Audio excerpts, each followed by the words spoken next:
स्वागत है आप सभी लोगों का मेरे चैनल साइंस टू टेक्नोलॉजी में। मैं अनुपम विपुल आप सभी लोगों का स्वागत करता हूं आज के शो फ्यूचर फ्राइडे में। आज हम लोग बात करेंगे fixing global warming gradually part 9। यहाँ पे हमारा फोकस रहेगा फ्यूल के ऊपर। तो आइए समझते हैं। तो समझिए फ्यूल का ज़रूरत क्यों है। फ्यूल का ज़रूरत इसलिए है कि सेल से बेटर फ्यूल होता है, चाहे आप कुछ भी कर लीजिए, कोई भी केमिस्ट्री लीजिए, कुछ भी कीजिए, फ्यूल हमेशा बेटर होगा सेल से। ये लॉ ऑफ फिजिक्स है, इस पर लड़ाई झगड़ा नहीं कर सकते। ऐसा क्यों है? क्योंकि आप समझिए फ्यूल जब भी आप बात कर रहे हैं नॉर्मल प्लैनेट अर्थ के कॉन्टेक्स्ट में, आप बात कर रहे हैं टू पार्ट का। कि मतलब जैसे अगर आपके टैंक में हाइड्रोजन है, उसे आप ऑक्सीजन से रिएक्ट करोगे। ऑक्सीजन कहाँ है? ऑक्सीजन आपको कैरी करना है? नहीं, ऑक्सीजन एटमॉस्फेयर से मिलता है। आप हाइड्रोकार्बन लेते हो तो उसमें क्या होता है? उसमें भी वही होता है कि आप सिर्फ हाइड्रोकार्बन लेके घूम रहे हो, ऑक्सीजन एटमॉस्फेयर दे रहे हो। तो टू पार्ट कंपोनेंट है। तो इसीलिए एक पार्ट जो आप कैरी कर रहे हैं उसमें बहुत ज़्यादा एनर्जी हो जाता है और वो कंट्रोलेबल भी रहता है, क्योंकि उसका सेकंड पार्ट आपके साथ कैरी नहीं हो रहा। तो अनकंट्रोल्ड रिएक्शन की संभावना कम हो जाती है और मैनेज करना भी पॉसिबल हो जाता है जब उसमें आग उग लगे। और उसमें ज़्यादा पावर होता है क्योंकि वो टू पार्ट कंपोनेंट है। वहीं बैटरी में हर चीज़ इंटरनली होता है, by default by laws of physics वो नहीं उतना पावरफुल हो पाता है। इसीलिए सॉलिड रॉकेट बूस्टर्स कितने पावरफुल होते हैं वर्सेस लिक्विड बूस्टर। लिक्विड हमेशा ज़्यादा होता है, वही वाला बात हो जाता है। और हमारे दुनिया में बहुत सारा चीज़ें इसको लो लोड है, बहुत सारा चीज़ इसमें रियल बात है। बहुत सारी चीज़ को नहीं उतना एनर्जी की ज़रूरत है, लेकिन बहुत सारी चीज़ें जिसको ज़रूरत है, मतलब बिना उसके हमारी दुनिया नहीं चलेगी, जिसको high power portable energy source चाहिए। यानी कि कोई ऐसा चीज़ जो आप लेके इधर उधर जा सके। कहने को एक सोलर फार्म बहुत पावरफुल होता है, लेकिन उसे गाड़ी के ऊपर नहीं लगाया जा सकता। तो वही समझिए, कुछ चाहिए जिसमें बहुत पावर हो और वो पोर्टेबल हो। और इसमें कुछ कुछ क्राइटेरिया होना चाहिए। क्राइटेरिया होता है सबसे पहला चीप, सस्ता होना चाहिए, क्योंकि पूरी इकोनॉमी इस पर चलती है। ये महंगा हो जाएगा तो इकोनॉमी के सारी चीज़ महंगे हो जाएगा, कॉस्ट ऑफ लिविंग अनबेरेबल हो जाएगा। इसीलिए इसका सस्ता होना कंपलसरी है। दूसरा, stable at the rate standard temperature and pressure. ये बहुत इंपॉर्टेंट बात है। कहने को आप ये क्यों नहीं कर लेते, वो क्यों नहीं करते। कहने को एंटी मैटर सबसे हाईएस्ट डेंसिटी एनर्जी कैरियर है, लेकिन उसको क्यों नहीं, वो स्टेबल नहीं है। और बहुत सारी और चीज़ हो जाए कि जैसे मान लीजिए आप एलएनजी पे सब चीज़ क्यों नहीं चलाते। बात है वो स्टेबल नहीं है। आपको उसको स्टेबल करने के लिए बहुत ज़्यादा मेहनत डालना पड़ता है, टैंक्स में खर्च हो जाता है, और प्लस उसके बाद भी वो लॉन्ग ड्यूरेशन स्टेबल नहीं है। यानी कि आपको मैं टैंक देता हूँ कि इसमें एलएनजी रख के भूल जाओ, आपको मैं टैंक देता हूँ डीजल रख के भूल जाओ, डीजल वाला ऑब्वियसली ज़्यादा टाइम तक स्टेबल रहेगा। तो वही समझिए, standard earth temperature and pressure में वो स्टेबल होना चाहिए। दूसरा, ईजी होना चाहिए, मतलब बहुत ज़्यादा स्टेप्स नहीं होने चाहिए उसके यूज़ करने में। सेफ भी होना चाहिए। और जैसे कुछ कुछ अमोनिया क्यों नहीं करा, अमोनिया डेंजरस है। आप बोलोगे भले मतलब उसको बहुत सेफली हैंडल करते हैं, यानी उसका दाम ज़्यादा है। सेफली अगर आप किसी चीज़ को हैंडल कर रहे हैं, यानी कि जो स्टाफ है, जो पूरे पाइपलाइन में स्टाफ है, वो बहुत केयरफुल होते हैं, तब जाके वो उतना सेफ रह पाता है। वो आप ऐसा चीज़ कर दिए पेट्रोल की तरह जैसे हम लोग करते हैं, दिक्कत हो जाएगा। तो ये रिक्वायरमेंट्स होता है। और कौन कौन चीज़ इसको चाहिए ही ये पावर, उसमें है सबसे पहले आता है आपका एयरक्राफ्ट। एयरक्राफ्ट बैटरी पे नहीं चलाया जा सकता, नहीं, मतलब सीधा सीधा नोप नहीं। फिजन पे भी नहीं चल सकता, फ्यूजन में भी मोस्ट लाइकली नहीं चल सकता। तो हिसाब ये है कि इसको घूम फिर के फ्यूल ही चाहिए। जितना भी हमारे पास टेक्नोलॉजी उसमें यही आ रहा है, फ्यूल पे ही चलेगा। और रहा बात कि सोलर पे प्लेन क्यों नहीं बना सकते, बनाया जाता है, बनते भी है। वर्ल्ड रिकॉर्ड है कि सोलर प्लेन पे पूरी दुनिया कवर की गई है। बस दिक्कत ये है कि बहुत स्लो होता है, बहुत ज़्यादा स्लो होता है, बहुत ज़्यादा ही स्लो होता है। मतलब आप 700 किलोमीटर प्रति घंटे से 100 किलोमीटर प्रति घंटे के नीचे आ जाइएगा, बहुत स्लो होता है। और कैपेसिटी छोड़ दीजिए, कुछ नहीं होता। तो इसीलिए करने कहने का आप कर सकते हो, लेकिन जंबो जेट नहीं होने वाला है। तो फ्यूल चाहिए इसको। फिर आपका कार्गो शिपिंग हो गया। अब कार्गो शिपिंग के कारण ही हमारा प्लेनेट का पॉपुलेशन एक्सप्लोड कर पाया। अब बोलेंगे ऐसा क्यों? बात है कि आप लोग देखते होंगे अफ्रीका का पॉपुलेशन बढ़ा, ठीक है। अब अफ्रीका में अगर उतना एग्रीकल्चरल लैंड ही नहीं है, तो भैया उनका पॉपुलेशन बढ़ कैसे गया? अगर वो उतना फूड ग्रो ही नहीं कर सकते तो वो कैसे जिंदा है? बिना फूड के आप थोड़े चल सकते हो, फोटोसिंथेसिस पे आप थोड़े चलते हो। तो कैसे हो क्या रहा है? हो ये रहा है कि यूरोप में खासतौर पे आपका यूक्रेन और रशिया बहुत ज़्यादा मतलब ग्रेन प्रोड्यूस करते हैं, ओवर प्रोड्यूस करते हैं और उसे शिप कर देते हैं अफ्रीका के पास। तो वही समझिए, और इसी कारण से बहुत सारे जगह पे ट्रेड, पॉपुलेशन, ये सब का ग्रोथ हुआ है, क्योंकि शिपिंग सस्ता है। शिपिंग क्यों सस्ता है? एनर्जी सोर्स सस्ता है। और फिर ट्रकिंग के बारे में तो बात ही नहीं करना है। क्या ये तीनों को आप ज़बरदस्ती का बैटरी से चला सकते हैं? ज़बरदस्ती का हाँ। क्या वो प्रैक्टिकल होगा और ये सारा क्राइटेरिया मीट करेगा? नहीं करेगा। तो इसीलिए ज़रूरत है ईंधन का, ये समझना बहुत ज़रूरी है। तो अब बात करते हैं, सबसे पहले लोगों के दिमाग में आएगा कि हाइड्रोजन क्यों नहीं कर लेते। अब रहा बात, जो लोग मेरा चैनल बार-बार देख चुके हैं वो बहुत थोड़ा गुस्सा आ जाएंगे कि मैंने बहुत बार हाइड्रोजन पे डिटेल वीडियो बनाया, लेकिन लोग मतलब समझ ही नहीं रहे तो मैं क्या करूं। खैर ये आखिरी बार है। तो समझिए कि उसका सबसे बढ़िया फ़ायदा है कि उसमें पॉल्यूटेंट्स नहीं होगा अगर उसे आप फ्यूल सेल में यूज़ करते हैं। हाइड्रोजन के साथ आप दो चीज़ कर सकते हैं, या उसे फ्यूल सेल से रिएक्ट करा सकते हैं, या तो उसे आप कंबस्शन इंजन में डाल सकते हैं। लेकिन जैसे ही कंबस्शन इंजन में डालेंगे आपका इमिशन वापस आ जाएगा, आपका नॉक्स इमिशन आ जाएगा वापस, जो कि बहुत गंदा पॉल्यूटेंट है। मतलब हमारा हेल्थ का तुरंत बार्डन बजा देता है। तो ये अच्छा न्यूज़ है कि हाइड्रोजन को अगर आप फ्यूल सेल से यूज़ करते हैं कुछ भी प्रदूषण नहीं होता, ये बात सत्य है। बट इसके सिवा सब चीज़ में बुरा है। जैसे कि सबसे इंपॉर्टेंट बात एनर्जी के मामले में, इसकी एनर्जी डेंसिटी बहुत कम है। मतलब हाइड्रोजन का तो सब लोग चुप ही नहीं होता कि हाइड्रोजन में इतनी डेंसिटी है। बात है लोग मेगाजूल पर किलोग्राम के बारे में बात करते हैं, जिसका कोई सेंस नहीं बनता है। आपको एनर्जी डेंसिटी नापने के लिए देखना होता है मेगाजूल पर लीटर। यानी कि मैं आपको 1 लीटर का बोतल दूं, उसमें आप कितना एनर्जी है। जैसे एग्जाम्पल लें,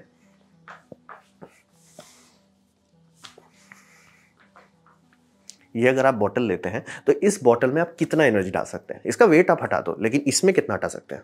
तो इसीलिए मेगाजूल पर लीटर देखना होता है कि आपकी गाड़ी का साइज़ का लिमिट है, उसे रोड में फिट होना है। वो साइज़ लिमिटेशन के कारण वॉल्यूम लिमिट बनता है, तो उसे हम लोग मेगाजूल लीटर्स में नापते हैं।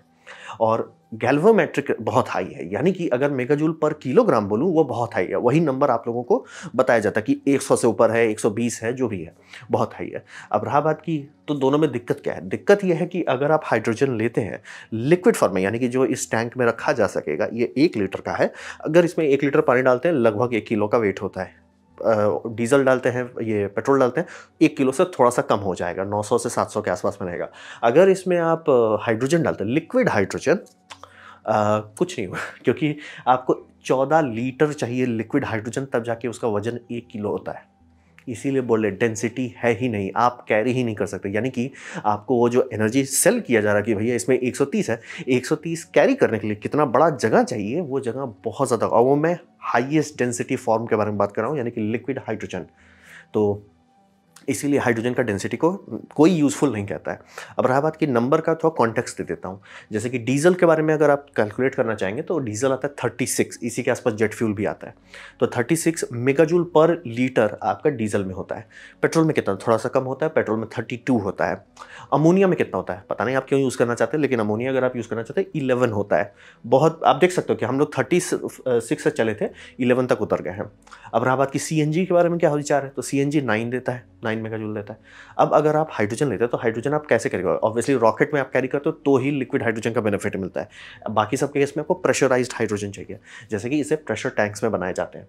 अगर आप 700 बार का प्रेशर रखते हो, जो कि बहुत ज़्यादा है, सीएनजी एलपीजी ये सबसे बहुत आगे का प्रेशर है, आपको मिलता है 5.6, बहुत कम है। और अगर 350 बार करते हैं ताकि टैंक का दाम में आप बैंकरप्ट ना हो जाए, तो आता है लगभग 2। बाय द वे मैं बढ़ा चुका हूँ, 1.8 के आसपास है। और अगर लिक्विड हाइड्रोजन से कंपेयर करते हैं वो भी 8 मेगाजूल पर लीटर आता है। इसीलिए आपको कोई भी मेगाजूल पर किलोग्राम बोले उस नंबर का कोई मतलब नहीं है। मेगाजूल पर लीटर ज़्यादा मायने रखता है कि क्योंकि आप उसे लेके जा सकते हो कि नहीं कहीं धस तक, क्योंकि आप धरती के अंदर हो, धरती में ग्रेविटी है, धरती में एटमॉस्फेयर है, उसके हिसाब से आप देखोगे ना कोई चीज़ कि नहीं स्पेस में काम करता है। भाई स्पेस को हटाओ ना, आप धरती में हो, धरती की बात करो। धरती में आप इधर से उधर कैसे ले जाओ। जैसे कि आपको इस तरह का ग्राफ खूब सारा है, ये जैसे department of defence US energy की तरफ से बनवाया गया था, और ऐसा आपको हर इंसाइक्लोपीडिया में, हर विकीपीडिया में, सब जगह मिल जाएगा। कॉमन चीज़ है, आप आराम से देख सकते हो कि डेंसिटी में और गैल्वेमेट्रिक डेंसिटी में, यानी कि मेगाजूल पर किलोग्राम में आपका हाइड्रोजन आता है लगभग 120। इसीलिए कोई चुप नहीं करता, उसको कंपेयर करते हैं 120 से पेट्रोल डीजल से, तो पेट्रोल डीजल आपका 45 के आसपास ही रहता है। लेकिन लीटर में कंपेयर, यानी कि भैया एक टंकी में कितना आएगा, तुरंत बैंड बच जाता है, तुरंत। बोल रहे लिक्विड हाइड्रोजन भी सिर्फ आपको 8 दे पाता है। अब आप उसमें काफ़ी लोग थोड़ा कंफ्यूज रहते हैं इफिशिएंसी के बारे में। बात है कि मॉडर्न इंजन जो है, चाहे आपके गाड़ी में हो चाहे ट्रक्स में हो, वो काफ़ी इफिशिएंट होता है। और बड़े इंजन यानी कि जेट इंजन हो गए, कमर्शियल इंजन हो गए, या आपका शिपिंग मरीन इंजन, वो बहुत इफिशिएंट होता है, 30% से ऊपर रहता है, और कुछ कुछ 50 छूते हैं। वहाँ पे आपके हाइड्रोजन के, लिक्विड हाइड्रोजन में उतनी डेंसिटी है ही नहीं कि वो कम्पीट कर सके। अगर आप उससे 1% निकाल रहे हो तो बात अलग होता है, लेकिन वैसा नहीं है। ऐसा कोई भी गाड़ी नहीं आजकल बनता है जो 1% इफिशिएंट चलता है, वो चला गया। मतलब ग्राहम बेल का ज़माना नहीं है। अब हम लोग थोड़ा एडवांस हो गया, इंजन बहुत इफिशिएंट हो गया है, माइलेज के पीछे हम लोग भागते हैं तो बहुत एनर्जी निकाल लेते हैं। हाइड्रोजन कम्पीट ही नहीं कर सकता, उसमें एनर्जी है ही नहीं देने के लिए। आप ज़बरदस्ती का फोर्स कर दो, लेकिन फिर उसका वही साइड इफेक्ट होगा, जब देखो तब हाइड्रोजन भरते रहो, या बहुत लो एनर्जी यूज़ वाला आपका रिक्वायरमेंट है तो। हैवी लोड वाला रिक्वायरमेंट है, ट्रक्स जैसा रिक्वायरमेंट हो आपका, मैं ट्रेन इसीलिए नहीं कंपेयर करूँगा, ट्रेन का रोलिंग रेजिस्टेंस बहुत कम होता है, ट्रेन बहुत कम एनर्जी में चलाई जा सकती है, बल्क कार्गो नहीं ले जा सकते, लेकिन अगर आपको पैसेंजर एक जगह से दूसरी जगह उसको आप हाइड्रोजन में चेंज कर सकते हैं। क्यों करेंगे वो आपकी मर्जी है, बट कर सकते हैं, असंभव नहीं है। तो यही समझ रहे हैं, हाइड्रोजन का डेंसिटी की कमी के कारण इसे गुड फ्यूल के कैटेगरी में नहीं रखा जा सकता है। इसमें कितना अटेगा, सबसे पहला सवाल आपको ये ना, इसमें कितना अटेगा, वजन बाद में देखिएगा, इसमें कितना अटेगा। अब वजन तो होगा भी नहीं, आपका टैंक का वजन होगा। तो अब बात करते हैं ये स्टुपिडिटी क्यों पूरी दुनिया को खाई हुई है। बात है कि एक टाइम में जब अर्ली ऑयल एम्बार्गो चला था तो यूएस को बहुत जोर से मतलब समझिए तमाचा पड़ा कि भैया कोई हमारा तेल बंद कर सकता है। अब बात बात पे युद्ध शुरू कर देना कोई मतलब कॉस्ट इफेक्टिव चीज़ है नहीं, तो क्या करें। तो उन्होंने काफ़ी रिसर्च किया, काफ़ी मेहनत किया, पैसा पानी की तरफ बहाया, हाइड्रोजन पे क्या कर सकते हैं। उस टाइम के आसपास में आपका हाइड्रोजन से फाइटर जेट चलाया गया। उस टाइम में रशिया में फाइटर जेट, ये मतलब समझ लीजिए जेट इंजन को हाइड्रोजन से चला के मतलब पैसेंजर बनाने की कोशिश की गई। सब हम लोग कर चुके हैं, प्लेन सर कर चुके हैं, एक्चुअली बनाया गया, एक्चुअली टेस्ट किया गया और रिजल्ट आया कि भैया इससे कुछ नहीं होने वाला। सब लोगों ने प्रेम से त्याग दिया, प्रेम से मतलब ट्राई किए, मतलब ये समझना जरूरी, पेपर की बात नहीं हो रही, यहाँ लोगों ने बनाया, यूज़ किया, टेस्ट किया, रिजल्ट आया कि भैया एनर्जी है ही नहीं। और रहा बात की ये सब केसेस में आप डायरेक्ट थर्मल यूज़ करोगे, डायरेक्ट थर्मल एनर्जी एफिशिएंसी आपका घूम फिर के उतना ही आएगा जितना इसमें आता है, आपका कंबशन इंजन में आता है जो हाइड्रोकार्बन पर चल रहा है। हाइड्रोकार्बन जूता चप्पल मार के धो देगा। इसीलिए ये मतलब जितने भी लोगों के पास बुद्धि है वो लोगों ने हाथ धो लिया। मतलब हमने ट्राई किया भाई सर, आपको लोगों को लगता है ना कि ट्राई करने के बाद ही ना पता चलेगा, ट्राई किया गया, बनाया गया। और by the way I think early 2000s में आपको कई सारे ब्रांड्स के जैसे ऑडी हो जाए या बहुत सारे और ब्रांड्स के भी मतलब हाइड्रोजन कंबस्चन इंजन मार्केट में उतारे गए थे। सब पिट गया, सब आराम से हाथ धो के हट गए। तो बात है कि तो खत्म क्यों नहीं हो रहा है, जब हम लोगों ने ट्राई कर लिया खत्म क्यों नहीं हो रहा। बात है पॉलिटिशियन टिडलेट कर रहे हैं पब्लिक को गुदगुदी लगा दे रहे हैं कि हाइड्रोजन हो जाएगा, हाइड्रोजन हो जाएगा, हाइड्रोजन हो जाएगा, गुदगुदी लगा रहे हैं। और चूंकि पब्लिक पढ़ी लिखी नहीं है और चूंकि मुझे समझ में आ जाता है कि भैया 130 किलोग्राम मेगाजूल पर किलोग्राम आप बता रहे हो, उसका कोई मतलब नहीं, मुझे मेगाजूल पर लीटर बताओ, नहीं पता है तो लोग बह जाते हैं। अरे 3 गुना ज़्यादा पावर है, अरे 3 गुना ज़्यादा पावर, अरे प्रदूषण नहीं है। सर कैरी तो कर नहीं सकते तो प्रदूषण है चाहे नहीं है उससे क्या लेना है, एनर्जी है ही नहीं। प्रदूषण का आप क्या सोच रहे हो, जब एनर्जी है ही नहीं तो उसका यूज़ ही नहीं हो सकता। बोल रहे हैं यूज़ करने के बाद पता चला कि ये सब नहीं काम करेगा, तो उसमें ये सबसे बड़ा दिक्कत है। और इससे दिक्कत आता है कि जब पब्लिक डिलेट कर देती है तो पब्लिक उसके पीछे भागने लगती है। फिर उसके पीछे सोचता क्या है, लॉ पास कर दिया जाता है, यानी कि यूरोपियन यूनियन बैठ कर लॉ पास कर देगा कि हमको चाहिए हाइड्रोकार्बन पे बैन, हमको चाहिए सारा एरोप्लेन जीरो इमिशन हो जाए, जो कि पॉसिबल ही नहीं है।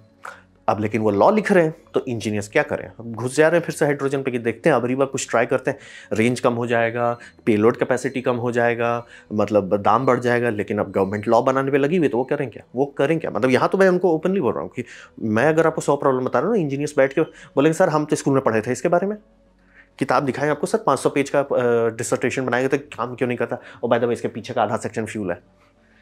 तो सबको समझ में आ गया कि ये नहीं काम करता है। लेकिन अगर लॉ लिखने वाले कुछ फूंक लेते कि हम बैन ही कर देंगे, हम बैंडे कर देंगे, क्या किया जाए। एक होता है ना कि आप जबरदस्ती कर कोई लॉ लगा देते तो क्या कर सकते हैं इंजीनियर। तो वही समझिए, इंजीनियर को अब जबरदस्ती का फोर्स कर दिया जा रहा है इस सब चीज़ पर टाइम वेस्ट करो। तो वही समझिए कि हर चीज़ इस हाइड्रोजन इकोसिस्टम है, मैं पूरा इकोसिस्टम बात कर रहा हूँ, एक चीज़ का बात नहीं कर रहा हूँ। इकोसिस्टम में हर चीज़ मैजिकल है कि आप इतना पानी कहाँ से लाएंगे, क्योंकि आपको डिस्टिल्ड वाटर चाहिए। तो जहाँ पे लोग डिस्टिल्ड वाटर, अच्छा कितना लगेगा, अगर आप सोचिए पहले कि एनर्जी कितनी चाहिए आपको। आप जैसे जेट फ्यूल का जितना कंजम्पशन होता है, जेट फ्यूल का डायरेक्टली कन्वर्ट कर लीजिए लिक्विड हाइड्रोजन से, या गैसियस हाइड्रोजन पे प्लेन नहीं चलने वाला। ये तो एटलीस्ट बोइंग को भी पता है कि वो टैंक कितना भारी हो जाएगा, प्लेन उड़ेगा नहीं। लिक्विड हाइड्रोजन टैंक चाहिए जो कि हर कुछ घंटे में बॉयल ऑफ हो जाए, यानी कि टारमैक पे अगर रह गया कुछ घंटा, प्लेन को वापस लाना पड़ेगा, वापस रिफ्यूल करना पड़ेगा। ये करना चाहते हैं। अब रहा बात लॉ मेकर का क्या जा रहा है, वो तो आपका पैसा खा के चूना लगा के आपको चले जाएंगे वो कहीं और, आपका तो बैंड बच जाएगा। तो उस पर टाइम वेस्ट कर रहे हैं। पानी कहाँ से आएगा किसी को नहीं पता, बस आ जाएगा पानी। सर कहाँ से आएगा उतना डिस्टिल्ड वाटर, फिर दूसरा आ जाएगा भूज में भूत चढ़ जाएगा, जैसे हम ह्यूमिडिटी से हाइड्रोजन निकाल देंगे। इसलिए सर ह्यूमिडिटी में ज़्यादा पानी नहीं होता है, इसीलिए जहाँ पे ह्यूमिडिटी बहुत होती है वहाँ बारिश होता है। इसलिए ह्यूमिडिटी से निकालेंगे, जैसे हवा से पानी निकाल के लोगों को पिला नहीं पा रहे, लेकिन हवा से पानी निकाल के उससे हाइड्रोजन निकाल के आप देश चला देंगे, बस आ जाएगा, बस ऐसे ना, बस ऐसे ऐसे आ जाएगा। फिर दूसरा होगा कि मतलब सॉल्ट वाटर पर चला देंगे। इसलिए करोजन का नाम सुने हैं, सॉल्टी वाटर में आप कोई भी चीज़ में इलेक्ट्रिसिटी डालें या तो आपको प्लैटिनम यूज़ करना पड़ेगा टाइटेनियम के साथ, बहुत मतलब दाम कुछ नहीं सर, हो जाएगा, बस कैसे हो जाएगा, कैसे हो जाएगा? मतलब आप मैजिकली पानी ले आएँगे उसको ये करने के लिए, इलेक्ट्रोलाइज़ करने के लिए, मैजिकली उतना एनर्जी प्रोड्यूस करेंगे, चाहे वो सोलर हो, चाहे विंड हो। सोलर और विंड एनर्जी से क्या इतनी एनर्जी निकाली जाए? आराम से। लेकिन क्यों करना चाहते हैं? जब हमारे पास इतनी एनर्जी अभी तक निकाली ही नहीं कि हमारा ग्रिड 100% रिन्यूएबल हो, तो आप क्यों उस पे एक्स्ट्रा लोड डालना चाहते हो? मतलब समझ रहे हैं कि गाड़ी आपका चल नहीं रहा है, चक्का टूटने पे है, एक काम करो, उसपे 100 टन एक्स्ट्रा डाल दो। इसलिए क्या फूक रहे हैं? एनर्जी कहाँ से आ रहा है? और ना आपके पास पानी का कोई एक्चुअल रास्ता है कि यहाँ से मैं पानी लाऊंगा। एनर्जी बस आ जाएगा, पता नहीं कहाँ से। दूसरी बात, सर आप ट्रांसपोर्ट कैसे करोगे? हाइड्रोजन ट्रांसपोर्ट में बहुत मुश्किल चीज़ है। ट्रांसपोर्ट आप कैसे करोगे? बस हम इधर से उधर कर दें, क्योंकि एक कंटेनर, चाहे वो कंटेनर शिप हो जिसमें एलएनजी आप भेजते हैं, उसी में आप टेम्परेचर के मामले में लिक्विड हाइड्रोजन डाल सकते हो, लेकिन एक्चुअली लिक्विड हाइड्रोजन लीक बहुत करता है, क्योंकि वो ऑलमोस्ट एब्सोल्यूट जीरो छूता है। तो सारे टैंकर्स के दाम बढ़ जाएंगे, फिर टैंकर्स को रीडिज़ाइन करना पड़ेगा। और हाँ, बात कितना वो किलोग्राम इधर से उधर कर रहा है, वो बहुत कम होगा। डेंसिटी कम है, लिक्विड हाइड्रोजन में भी डेंसिटी कम है। बस आप ऐसे इधर से उधर शिप कर देंगे सर। कैसे? अरे कर देंगे हम शिप। फिर हो जाएगा कि उसको यूज़ कैसे करें? इसलिए सर हम यूज़ कर लेंगे। कंबस्चन आप करना नहीं चाहोगे क्योंकि उससे नॉक्स इमिशन होता है। आपको फ्यूल सेल चाहिए, मेगावाट का आपको फ्यूल सेल चाहिए, मतलब आपको लगभग चाहिए 6 मेगावाट का फ्यूल सेल चाहिए होगा ट्रेन चलाने के लिए, जो नॉर्मल लोकोमोटिव से कंपेयर कर सके। 6 मेगावाट का फ्यूल सेल का दाम जरा देख लीजिए। आपको लगता है नॉर्मल लोकोमोटिव महंगा होता है? फ्यूल सेल 1 मेगावाट का फ्यूल सेल के बाद आप दाम देखने के बाद बोलिए। और बाय द वे, मैंने टैंक का दाम नहीं बताया आप लोगों को, बताने की ज़रूरत भी नहीं, बस आ जाएगा सर। आप कहीं से मतलब उतनी एनर्जी बनाएंगे, कहीं से उतनी पानी ले आएंगे, कहीं से उसे ट्रांसपोर्ट कर देंगे, कहीं से उसे एंड गोल पे यूज़ कर लेंगे, और ये सब चीज़ बस हो जाएगा। ना किसी के पास कोई पाइपलाइन है, बस हम कर देंगे। कैसे करोगे? मतलब डिटेल्स दिखाइए ना, कैसे करोगे? जब मतलब आर्मी के पास डिटेल होता है एक एक चीज़ का, साइंस के पास डिटेल होता है, रॉकेट में डिटेल होता है हर चीज़ का, लेकिन हाइड्रोजन बस हो जाएगा, बस हो जाएगा। तो ऐसे, और हाइड्रोजन को स्टोर करने का एक ही तरह जो एक्चुअली स्टैटिक लोकेशन पे, यानी मैं कहीं इधर उधर जा नहीं रहा और वजन का लिमिट नहीं है, तो वहाँ मेटल हाइड्राइड का इस्तेमाल कर सकते हैं। इसमें मेटल के अंदर डिफ्यूज़ हो जाता है, मतलब एक पाउडर रहता है, उस पाउडर में आप हाइड्रोजन डिफ्यूज़ करते हो। बेनिफिट, ये लिक्विड हाइड्रोजन से ज़्यादा डेंसिटी देता है, तो प्रॉब्लम तो सॉल्व हो गया। लिक्विड डेंसिटी ही प्रॉब्लम है, अगर आप डेंसिटी बढ़ा सकते हो तो प्रॉब्लम तो सॉल्व हो गया। सर मैं मेटल पाउडर की बात कर रहा हूँ। आपका टंकी, इसमें मेटल पाउडर आएगा, और अगर मान लीजिए आप इसमें मेटल पाउडर डालते हैं, इसका वजन 10 किलो हो जाएगा, और उसमें हाइड्रोजन 1 किलो के आसपास आएगा। 10% बाय रेशियो चलता है। तो क्या उसका यूज़ है? हाँ, यूज़ है। सबमरीन में यूज़ होता है। जो सबमरीन हाइड्रोजन और ऑक्सीजन पे चलते हैं, वो उसमें करते हैं। क्यों? सबमरीन को बैलेस्ट चाहिए ताकि वो डूब सके। तो बैलेस्ट में फालतू का वजन चाहिए, तो लोग उसमें स्टील डालते हैं, बैलेस्ट डाला जाता है। तो वहाँ पे अगर आप मेटल हाइलाइड यूज़ करते हैं, तो बैलेस्ट के साथ आपको एनर्जी स्टोरेज भी मिल रहा है, लोग करते हैं, तो वहाँ यूज़फुल है। आपका जैसे मान लीजिए फोर्कलिफ्ट हो गया, वहाँ पे भी यूज़फुल है। सबमरीन हो जाए, फोर्कलिफ्ट, जहाँ पे आपको वजन चाहिए वहाँ पे मेटल हाइलाइड का इस्तेमाल करना फ़ायदेमंद साबित होता है। और मेटल हाइलाइड हाइड्रोजन स्टोरेज हम लोग यूज़ करते हैं, इंडस्ट्री में उसका बहुत यूज़ है। लेकिन क्या उससे आपका गाड़ी चला सकता है? आपका गाड़ी का वजन जब बेमतलब का बढ़ जाएगा, उससे साइड इफेक्ट क्या होगा? एनर्जी जितना आपको चाहिए फ्यूल सेल से, वो बढ़ जाएगा, ताकि आपका गाड़ी का एक्सेलरेशन और डिसेलरेशन अच्छा हो। फालतू का आप एनर्जी वेस्ट करोगे, घूम फिर के रियल वर्ल्ड आएगा, इतना खराब हो जाएगा, भैया इलेक्ट्रिक गाड़ी यूज़ कर लेते हैं। तो वही समझिए कि वो बोला 90% एक्स्ट्रा वेट ऐड करता है। आप 100 किलो अगर हाइड्रोजन इधर ले जा रहे हैं, वो 1 टन का मेटल पाउडर हो जाएगा। अब वो हल्का भी नहीं होगा, मतलब वो 10% है, फ़र्क नहीं पड़ता। आप दूसरी बात ये समझिए, प्लेन के लिए बहुत ज़रूरी इसलिए कि प्लेन जैसे जैसे खासतौर पे जंबो जेट बात करें, जिसमें यानी कि 4 इंजन होते हैं, जैसे जैसे दूरी बढ़ती है उसका माइलेज बढ़ने लगता है। ऐसा क्यों होता है? वो टेक ऑफ करता है फुल फ्यूल लोड पे, धीरे धीरे उसका जैसे फ्यूल खत्म होने लगता है, माइलेज बढ़ने लगता है। तो पर लीटर में वो कितना किलोमीटर का ट्रैवल कर रहा है, वो बढ़ते चला जाता है। तो एंड में बहुत इफिशियंट हो जाता है। अगर आपका प्लेन हल्का नहीं हो रहा है, पहली बात तो टेक ऑफ ही नहीं करेगा, इतना वजनी हो जाएगा। दूसरी बात, रेंज भी कम हो जाएगा। तो वही समझिए कि जहाँ पे वेट का ज़रूरत है वहाँ पे आप हाइड्रोजन कीजिए। सबमरीन में यूज़ किया जा रहा है और फोर्कलिफ्ट में यूज़ होता है, लेकिन बाकी किसी जगह में इसका कोई यूज़ नहीं है। बोल रहे ना, ट्राई करके बैठ चुके हैं। ऐसी बात नहीं कि मैं बोल रहा हूँ, लोग ट्राई करके बैठे हुए हैं। बस लॉ पास करने वाले लॉ लिख दिए कि हम इसको बैन कर देंगे, अब क्या करें इंजीनियर। तो रहा बात की समाधान है, समाधान है सीवीड बायोफ्यूल। ऐसा क्यों है? क्योंकि ये समझिए सोलर एनर्जी है जो केमिकल एनर्जी में आपको बदल के दे दिया जा रहा है। एग्जैक्टली जैसे फॉसल फ्यूल है, बस फॉसल फ्यूल कार्बन पॉजिटिव है, क्योंकि हम लोग भूतकाल का कार्बन को निकाल दे रहे हैं। यहाँ पे हम लोग वर्तमान का कार्बन को वर्तमान में ही रख रहे हैं।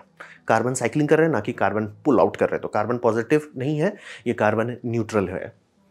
और इसमें समझिए हमें सिर्फ कल्टीवेट करना है, यानी कि समुद्र में ये करना, बेसिक खेती करनी है आपको। मतलब सीवीड लगा लगा के करना है। इसके बहुत सारे मतलब इंजीनियरिंग इंस्टीट्यूट हैं जो इस पर रिसर्च कर रहे हैं कि कैसे करके इसको ऑटोमेट कर सकते। क्या अभी कर सकते हैं? कर सकते हैं। ऑटोमेट अभी नहीं किया गया, जैसे मतलब ट्रैक्टर से पहले हम लोग कितना खाना उगाते थे, ट्रैक्टर के बाद कितना खाना उगाने लगे, ये वही वाला बात है।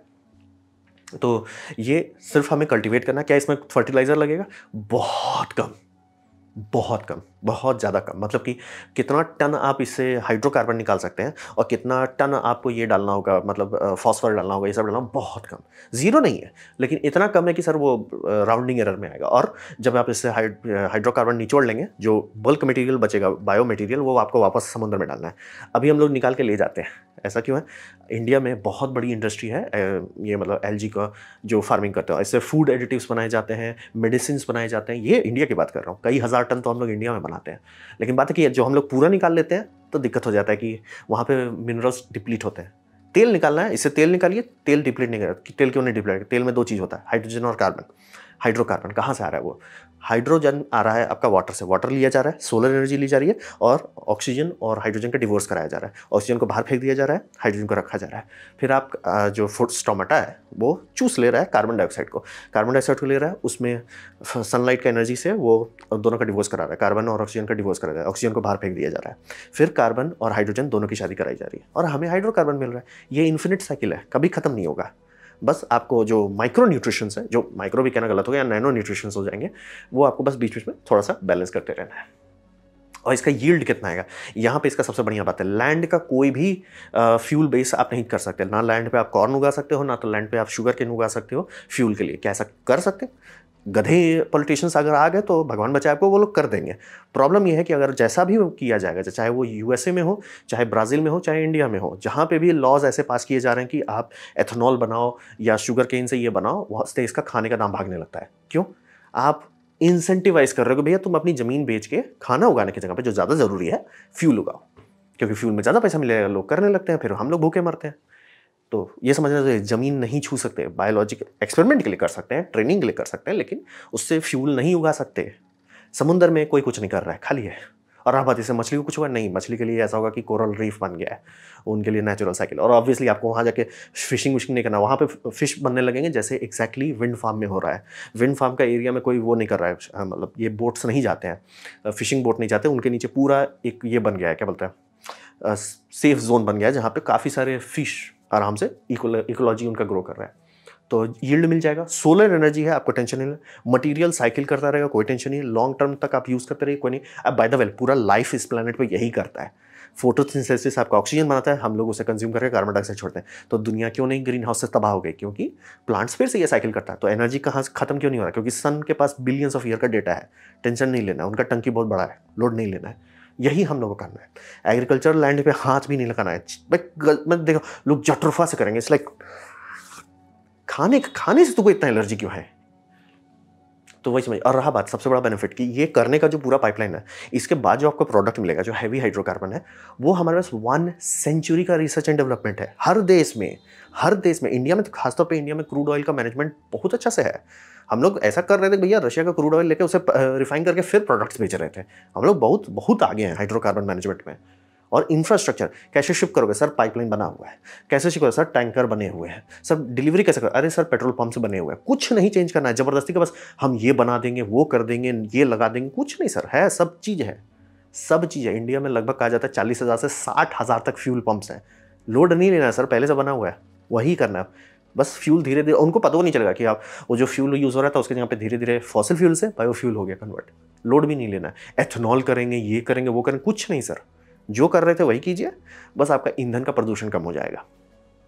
कार्बन न्यूट्रल है और सेंट्रलाइज नहीं है। और सेंट्रलाइज नहीं होने का फायदा ये होता है कि जैसे सबसे बड़ा कारण क्यों है कि यूरोप कूद रहा है कि हम रिन्यूएबल में जाएंगे? बुद्धिमान है? नहीं, उनको दिक्कत है। पुतिन जब देखो तब कंट्रोल कर रहा है। उनको दिक्कत है जब देखो ओपेक डिवोर्स दे देता है, तो वो ये दिक्कत से संभालना है। अमेरिका के भैया मैं बार बार अब लड़ाई करने जाऊँ तेल के लिए, उनको भाई इसीलिए वो जा रहे हैं रिन्यूएबल्स में। सब रिन्यूएबल्स में इसलिए जा रहा है कि भैया हमको नहीं चाहिए कि जब देखो तब पुतिन बंद कर देगा, जब देखो तब ओपेक बंद कर देगा, नहीं, हमको अपना चाहिए। तो ये हमारे पास है। इंडिया के पास तो समुद्र का बॉर्डर भी का टेंशन नहीं है, बहुत बड़ा सी एरिया है।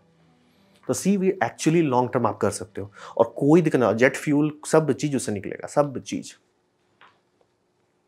तो अब बात करते हैं विस्डम के बारे में। तो यहाँ पे समझिए, ये इसके बारे में जितने भी रिसर्च इक्वेबल है ये किया हुआ है। तो सबसे एक कॉमन चीज़ आपको इसको काटने के लिए बोला जाएगा, ये महंगा है। जो बात मैथमेटिकली सत्य है। तो प्रॉब्लम क्या है? महंगा क्यों है? महंगा इसलिए है कि इसमें इन्वेस्टमेंट नहीं किया जा रहा है। हर कोई ये मतलब चिकन एंड एग वाले में फंस गया है इसमें कि यील्ड जो है, यील्ड इतना ज़्यादा दिखाओ तब जाके हम प्रॉफिटेबल बनाएंगे। इट्स लाइक वैसा नहीं हो सकता। जो सोलर पैनल स्टार्टिंग में लोग रिसर्च कर रहे थे, वो 10% एफिशिएंट था। मतलब आप अभी भी खरीद सकते हो मार्केट में, किसी भी ब्रांड का आप लीजिए, आपको ऑप्शन मिल जाएगा कि वो 20% एफिशिएंट पैनल लेते हैं या 16%। लेकिन सोलर खुला तो 15% एफिशिएंट पे था ना। 15% एफिशिएंट बहुत बड़ी बात होती थी। आज आप लोग रो सकते हो कि सिर्फ 20% एफिशिएंट मिल रहा है, लेकिन वो भी नहीं था पहले। तो अभी वही समझिए, सीवीड वहीं फंसा हुआ है कि सबको है कि इसमें हम चाहते हैं ना कि हम 1 करोड़ डालें सीधे 100 करोड़ आ जाए। सर वैसा नहीं होगा। जब तक आप 100 करोड़ नहीं डालोगे, इन्वेस्टमेंट करोगे, तब मास प्रोडक्शन होगा। मास प्रोडक्शन होगा तब दाम घटेगा। ये चिकन एंड एग में फंसा हुआ है। और क्यों फंसा, बता रहे हैं, जब गवर्नमेंट बढ़ गई है कि हम बैन ही कर देंगे, तो जो इन्वेस्टर्स के पास पैसा भी है कि वो डाल के इसे सक्सेसफुल कर दें, वो हाथ खींच ले रहे हैं। और मना नहीं करूँगा, मैं इन्वेस्टर रहता मैं भी यही करता कि भाई गवर्नमेंट फूक ली है, कुछ बैन करने पे लगी हुई है, करने दो भाई।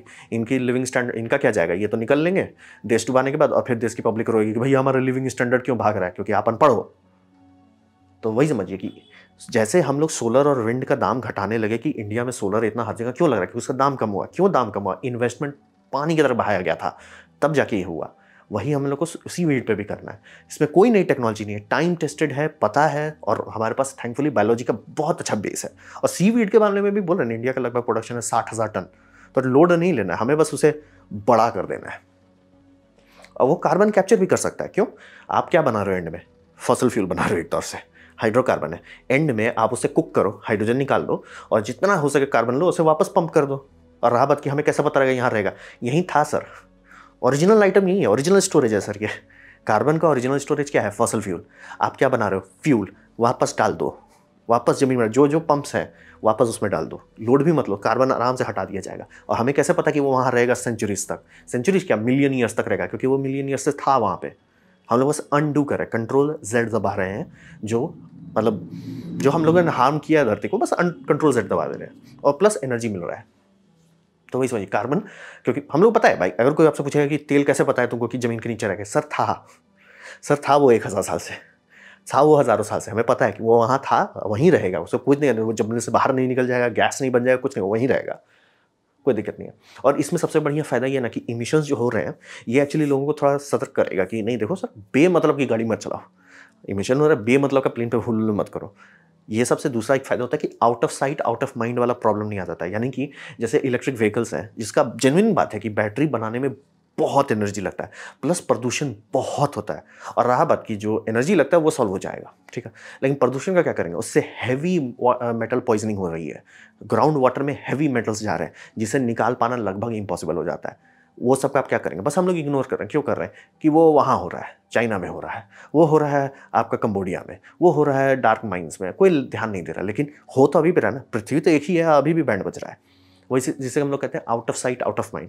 हाइड्रोजन में भी वही है कि हम कहाँ से ये सब मेटल ले आएंगे, प्रेशियस मेटल जो आपका फ्यूल सेल में चाहिए, या मतलब ये करेंगे, बस कर देंगे ना सर आप जबरदस्ती का, अगर वो करने के चक्कर में आपको जबरदस्ती का ग्रिड को ओवरसाइज करना पड़ेगा, जबरदस्ती का आपको जरूरत से ज़्यादा सोलर पैनल बनाना पड़ेगा, जरूरत से ज़्यादा विंड फार्म बनाना पड़ेगा, वो सब का इमिशन आप क्यों ऐड कर रहे हो पृथ्वी में, फालतू का। मतलब डायरेक्ट करो। एनर्जी के बारे में रूल नंबर 1 एक ही है, कम स्टेप्स इक्वल बम। स्टेप्स जितने ज़्यादा रहेंगे उतना कचरा होगा। शांति से, सीवीड बना हुआ है समुद्र को संभालने के लिए, सॉल्टी वाटर से इसका कुछ नहीं बिगड़ता, ये बना है सॉल्टी वाटर के लिए। ये बोले भाई ये हमारा अपना घर है, और वो नहीं हो कि वो वहाँ प्रदूषण हो रहा है, जब तक मैं देख नहीं रहा हूँ मुझे कोई टेंशन नहीं है। वो नहीं है सर, प्रदूषण नहीं हो रहा है, और जो हो रहा है थोड़ा मोड़ा भी हो रहा है, वो कम किया जा सकता है। इमिशंस जो है, अगर आप भारत का इमिशन स्टैंडर्ड्स देखते हैं, 1990 का स्टैंडर्ड लीजिए, फिर 2000 का स्टैंडर्ड लीजिए, 2010 का लीजिए, 2020 का लीजिए, बहुत अंतर है, बहुत अंतर है। जितना हम लोग पीपीएम कंट्रोल कर पाए हैं, ये शॉकिंग है, इतना नीचे पॉसिबल ही नहीं। मतलब अगर हम 1980 में किसी को बताते हैं इंडिया में कि इंडिया का पोल्यूशन स्टैंडर्ड इतना अच्छा हो जाएगा जो अभी है, लोग मानते नहीं। इतनी गाड़ी बिक गई, मतलब अगर आप 1980 का पोल्यूशन स्टैंडर्ड देखेंगे, उस हिसाब से अगर इंडिया में अभी गाड़ी रहती, हम सब लोग ऊपर चले गए होते।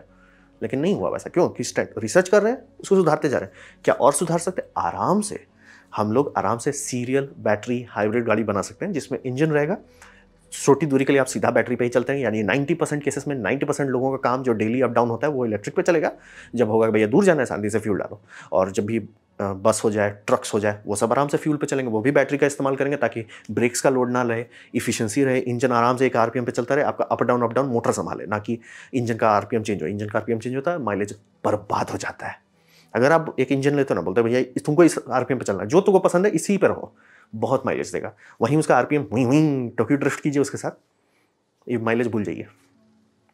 तो वही समझिए कि विजडम से हम लोग को झेलना है। और मैं हमेशा क्लियर करता था ये प्रॉब्लम हम लोग को 100 साल दे देगा, उस 100 साल के दरमियान आगे का समस्या सॉल्व कर लेंगे ताकि और लंबा आगे बढ़े। अभी इमिशन एकदम आप कम कर सकते हैं, जीरो नहीं कर सकते। बस आप ये कर सकते हो कि अच्छा मुझे नहीं दिख रहा है ना, तो यानी इमिशन नहीं हो रहा है। जहाँ मुझे 33 किलोवाट आवर की बैटरी बैंक चाहिए होगी एक नॉर्मल बैटरी गाड़ी के लिए, वहाँ पे मुझे 10 किलोवाट आवर से ही काम चल जाएगा। 10 भी बहुत ज़्यादा ही बता रहा हूँ, एक्चुअली 5 से ही काम निपट जाएगा। आपको बस इतना चाहिए कि रीजनरेटिव ब्रेकिंग इसमें एनर्जी स्टोर कर सके और थोड़ा सा बफर रहे।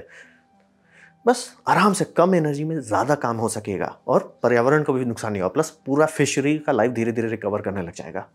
जो बोल रहे ना, ये होने लगा है। जैसे हम लोग विंड फार्म बनाते हैं, वो एरिया में फिशरी वापस आने लगती है, क्योंकि वहाँ पे फिशिंग नहीं हो रहा है। वो एरिया पूरी तरह से ह्यूमन फ्री है। देखते देखते वहाँ पे सी लाइफ ग्रो करने लगता है। एग्जैक्टली जैसे चेरनोबिल में हुआ, वहाँ पे बहुत सारे एक्सटिंक्ट स्पीशीज वुल्फ्स के खासतौर पे वापस आने लगे, डियर्स के वापस आने लगे, क्योंकि इंसान नहीं है, वो लाइफ अपने आप टेक केयर कर ले रहा है। तो हमें समझदारी से काम लेना है। मैजिक चीज़ के पीछे भागेंगे, हम ही लोग भूखे मरेंगे, और सारे जो पॉलिटिशियन हमें भूखे मारे हैं वो तो अपना निकल लेंगे, आप और हम बस रोते रहेंगे। तो ये था मेरा प्रेजेंटेशन, फ्यूल को कैसे सॉल्व करें ग्लोबल वार्मिंग को सॉल्व करते हुए। उम्मीद करता हूँ आपको अच्छा लगा, कुछ सीखने मिला, कुछ समझ में आया। अगर ऐसा है, लाइक कर दिया, दोस्तों शेयर कर दो, उससे मेरा काफ़ी भला होगा। नहीं अच्छा लगा, नहीं पसंद आया, कोई बात नहीं, आप डिसलाइक दबा सकते हैं। मैं कहूँगा डिसलाइक 2 बार दबाएं, उससे मुझे पता चलो कितना ना पसंद हुआ है। मैं आपसे कहूँगा कमेंट लिखें, मैं हर कमेंट को पढ़ने की कोशिश करता हूँ। आपसे कहूँ सब्सक्राइब कीजिए, बेल दबाइए अगर आप फ्री हैं तो। आपने वीडियो दिखा, जानकर मुझे बहुत खुशी हुई। धन्यवाद।